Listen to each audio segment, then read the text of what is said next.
Mga nanay, i-treasure niyo po yan sapagkat hindi ko po inutusan yan. Sila po ay, that is their prerogative, that is their talagang desire na kayo ay pagbigyan. Nagulat nga po ako na meron po silang mga gift para sa inyo, no? So, glory to God. So, hindi na po tayo magtatagal because we have a lot to do later on. And then, by the way, ako muna ay bumabati sa mga nanay ng Happy Mother's Day. Pwede ba pakibati ang iyong katabi, sabihin mo, kasi lahat yan may nanay, lahat naman tayo may nanay. Sabihin mo, kung mama yan, sabihin mo Happy Mother's Day. Kung tata yan, sabihin mo Happy Mother's Day sa asawa mo, sa mama mo. Palakpakan natin ang Diyos! Let us stand up.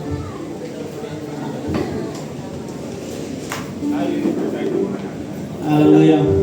Nilagyan na ako ng timer ni Papa dito para pag tumunog ang buzzer, ayan na, tigil na. So, sige ate, paki-flash po ang ating bersikulo. Tuloy-tuloy pa rin po tayo sa ating tema, Occupy till Jesus come. No? Occupy till He come. So, let us read Romans chapter 12 verse 2. I think nandiyan na. Pakisuyo ako ate. Ang ready na? Romans chapter 12 verse 2. Sige, ako na lang magbasa habang pinupost pa. Ang sabi sa Romans chapter 12 verse 2, kaya nga minsan mag-rely tayo sa sarili niyong Biblia eh. Hallelujah. Do not be conformed to this world, but be transformed by the renewal of your mind, that by testing you may discern what is the will of God, what is good and acceptable and perfect. Can I request Brother Arman to pray for my sermon? Our Heavenly Father God, Lord, hallelujah Jesus, so mga ito Panginoon. Habang kami po Panginoon ay patuloy sa aming pagsamba sa iyo, Father God. Lord, ang aming pastor po ay magbigay sa amin ng message, uttered po Panginoon, para po sa aming sadya sa araw nito Panginoon, pagpurihin kalugan upang maunawaan namin ang iyong salita. Lord, habang po siya ay magsasalita bilang isang instrumento Panginoon, tago mo siya sa iyong likuran Panginoon, bigyan mo siya ng wisdom, divine wisdom, Father God, upang kanya pong matakil, Panginoon, ang message na ibibigay sa bawat isa amin sa umaga. Lord, bigyan mo siya kalakasan na magtagumpayan po ang kanyang oras ito, Panginoon, para sa pagbigay ng magandang balita para sa bawat isa sa amin. Salamat, Lord. At ito po ay aming ibinabalik sa iyo ang kapurihan at pagpapasalamat sa pangalan ni Jesus. Amen. Hallelujah. So, palakpakan natin ang bayan ng Diyos. Okay, sige. So, tayo po ngayon ay mag-proceed. Good morning po sa lahat, no? Last time, nung ako po ay nagmensahe sa inyo, 2 weeks ago, I'm talking about who occupy your heart? No? Who occupies our heart? Sino ba ang nag-ocupa sa ating mga puso? Now, today, wag po kayong masyadong wag niyo muna kausapin yung katabi mo because baka mamalaya niyo na lang tapos si Pastor Jeff. Okay? Mabilis pa to sa kidlat. Ano? Praise the Lord. So that was our text, no? Let me read one more time. Do not be conformed to this world, but be transformed by the renewal of your mind, that by testing you may discern, thank you, what is good, what is the will of God, what is good and acceptable and perfect. Now my title for this morning is very simple. Last time, I talked about who occupy our hearts. Sino ba ang nag-occupy sa ating mga puso? But today, let me teach you, mga minamahal kong kapatid, the topic of who occupy our mind. Hello, amen mga kapatid? So one more time, sino ba ang nag-occupy sa ating mga pag-iisip? Sino ba ang nagahari sa ating mga pag-unawa? Sino ba ang nagahari sa ating mind? Praise the Lord! Who occupy our mind? Sino ba ang nag-okupa? Sino ba ang nagmamayari dyan? Mga minamahal kong kapatid. Now, sa walang paligoy-ligoy, let me tell you, the first truth na dapat nating maintindihan is this. Our mind is a battlefield. Ang ating pag-iisip ay digmaan, battlefield. Remember, ang sabi ni Paul in Romans chapter 12, verse 2, yung binasa natin kanina, do not be conformed to the pattern of this world, but be transformed by the renewing of your mind. Ano daw itatransform natin mga kapatid? Ugali ba? Hindi. Ano yung transform natin? Pwede ba yung katabi mo na wala sa wisyo, wala sa isip? Pwede ba tapikin mo, sabihin mo na magbago sa pag-iisip? Come on.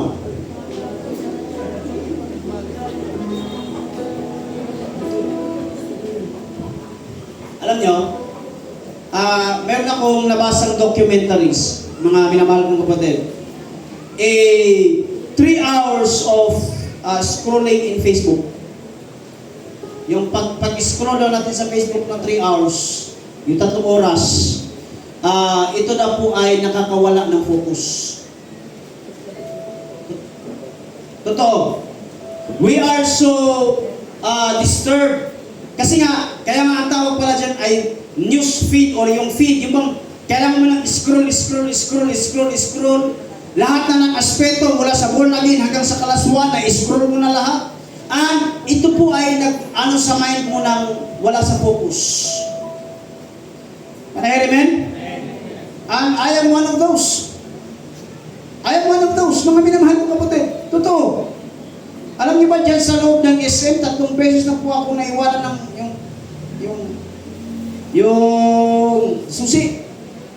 Sa kasi pag baba ko, ang susi nakaiwan lang.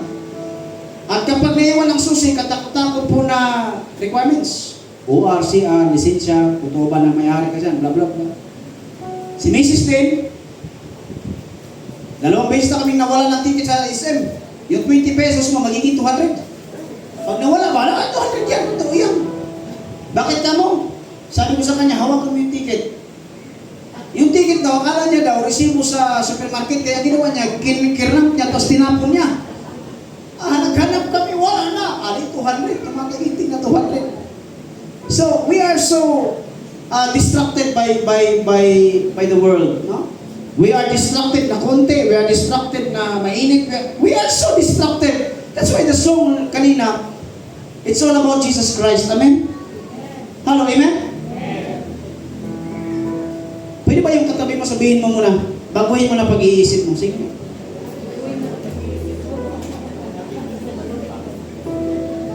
I will not take long. Your mind is the battlefield. Ang pag-iisip natin ay battlefield, mga minamahal kong kapatid. Ang pag-iisip natin, nandito ang digmaan. Now I give you a truth. The gospel truth. Next slide natin. Sige pa. Next slide.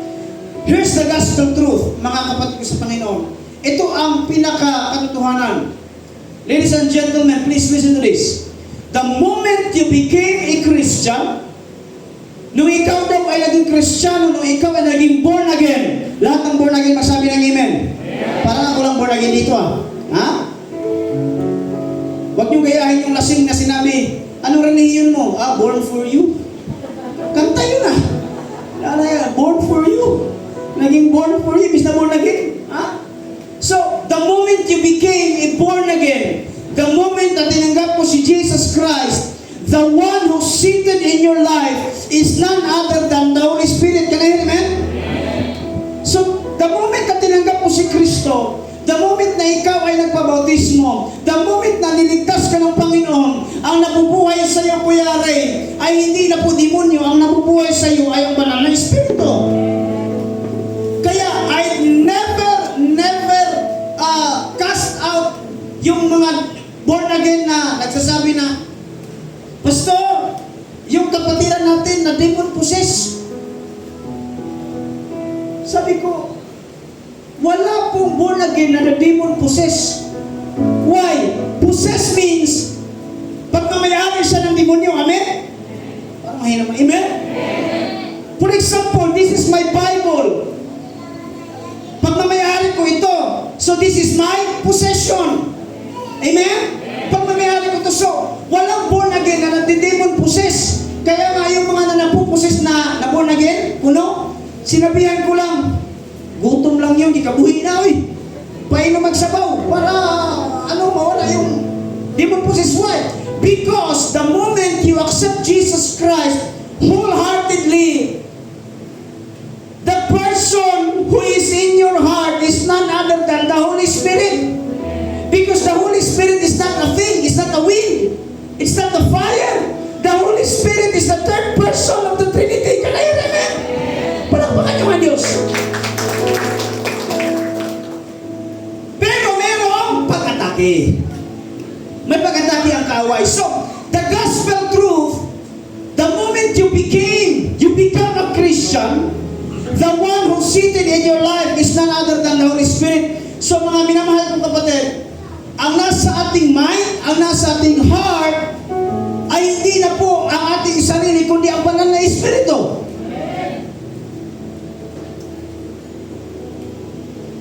So anong ginagawa ng kaaway? Ang sabi po ng 1 Peter chapter 5 verse 8, be alert and sober mind. Your enemy, tingnan mo katabi mo, hindi yan kaaway, ha?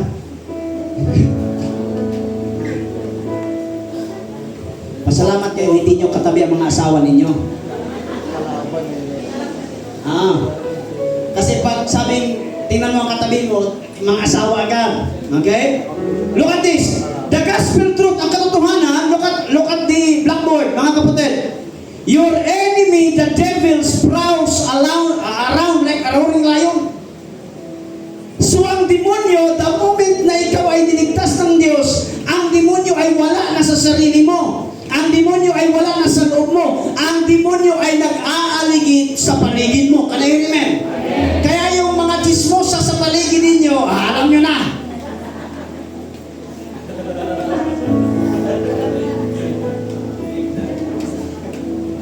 Huwag kayong maniwala na ang demonyo ay nasa inyo pa. Kaya nga mga asawa, huwag nyo sabihin na inyong mga bana, mga demonyo. Meron pang mga nanay na nabubisit sa kanilang mga anak, sabi, demonyo ka. No! Magpiro ka lang sa lasing, huwag lang sa demonyo. Because the gospel truth is, ang demonyo ay wala na sa atin. Ang demonyo po ay nasa labas sa atin. Amen ba mga kapatid sa Panginoon? Rinig ba ako dyan sa likod? Malakas ba? Sa akin lang ang mahina. Malakas. At least gising kayo.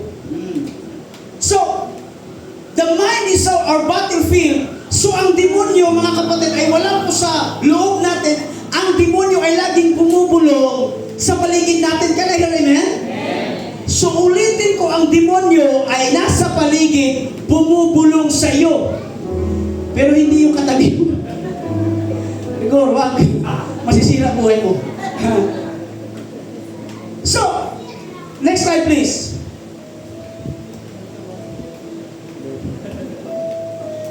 Sino ba ang demonyo?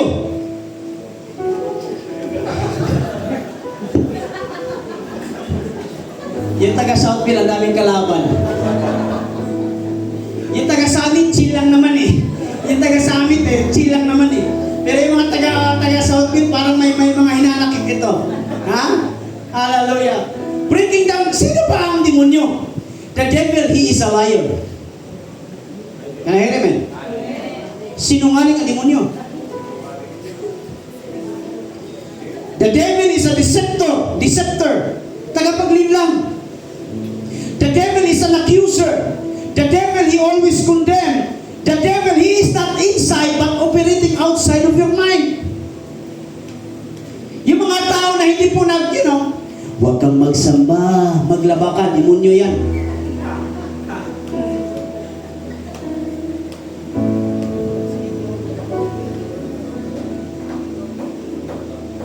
sige, magsimba ka. Pero pagkatapos mamaya, hallelujah, mas marami kang time sa SM. May bagong bukas na kainan dyan sa, dyan sa, ha? Ba't kayo natatamaan? Wala naman akong pinapatamaan. Can I hear him, eh? The devil is an accuser. Now, next slide. But look at the verse. 2 Corinthians 5:17. This means that anyone who belongs to Christ has become a new person. The old has gone, the new has come. So therefore, ang nag-operate dapat sa buhay mo ay hindi na sa Satanas. Ang nag-operate sa buhay mo ay ang banal na Espiritu. Bago ka nang nilalang. Amen? Hindi ibig sabihin na bago ka nang nilalang, nung nilublob ka sa tubig, nag-iba ang mukha mo. No! Ang sabi ni Bishop Santino, sabi ng kanyang anak, Santino ba? Santino, parehas lang yun, A lang ang pangalan. Sabi ni Bishop Santino, di ba tamaan? Tayo lang dito, pamilya lang tayo. Sabi ni Bishop Santino, sabi ng kanyang miyembro pastor, huwag na lang, diretso ko na. Hallelujah. Sige, next slide. Ate, ba't tatlo lang? Okay, sige, hinatid pala. Ang sabi ng demonyo, look at this. You are slave. Isa kang alipin. Pero anong sabi ng Diyos? No. Pinalaya na kita. Hindi ba? Pwede ba yung katabi mo left and right, sabihin mo pinalaya ka na?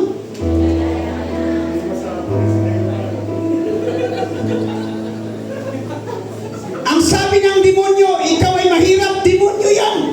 Sos, maniwala kayo.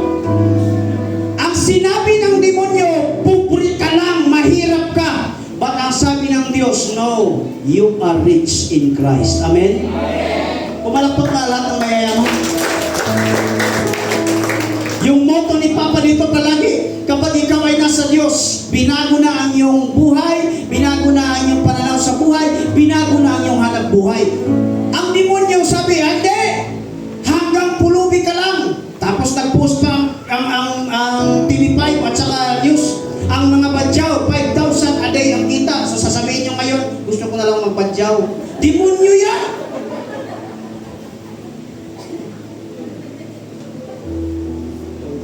Pero minsan ko yan, sa kagipitan, parang gusto na rin magbadyaw. Nung kami po ay pauwi galing po sa Cebu, alam niyo naman po na kami ay may kakulangan. At si Papa po, mga kapatid, hindi po ito kumakain ng cup noodles. Pero dahil po sa kawalan ng pera, hallelujah, nakita ko doon sa airport, humigop na ng bulalo. Cup noodles na lang. Sabi niya, in fairness, masarap. Walang pera eh. Alam mo, sabi ni Kuya Elmer, nung papalipat na ang aeroplano, mga kapatid, pauwi na kami dito. Kasi wala talaga kami pera. Tinuod niya, totoo yan. Sabi ni Kuya Elmer sa akin, magkatabi kami, Pastor.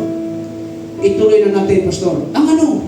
Mag-preach ka na, tayo ka, mag-preach ka, ako maghahawak, ako mag-alala ng ano. Nung sugot ng ano ba, ng ano daw? Sobre.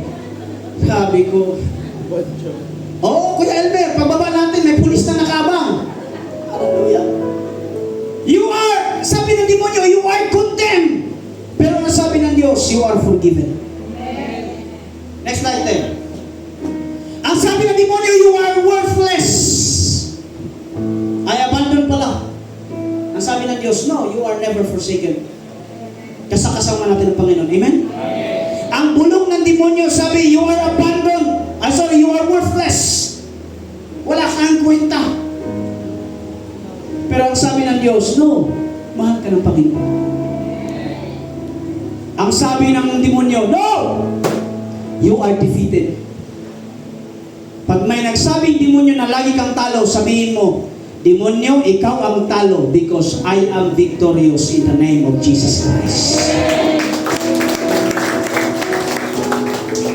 Next slide. Look at sabi ng Proverbs.